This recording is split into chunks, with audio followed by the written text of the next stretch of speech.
Hello everyone, welcome to another tutorial in OpenBox Tech channel. So in this video, I'm going to show you how to fix the problem of this app can't run on your PC in Windows 10.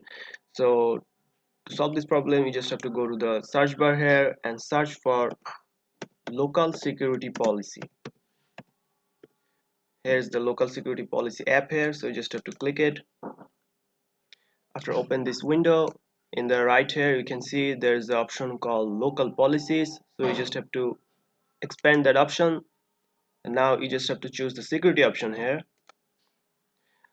and after choose the security option you just have to scroll down and you have to find user control admin approval mode. So you just have to double click on it and enable the option here. So click enable here, click apply and OK.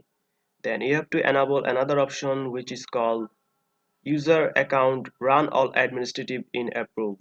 So double click on it and you have to enable these options. It's already enabled here. If it disabled or nothing here, you just have to choose the enable here, click apply and OK.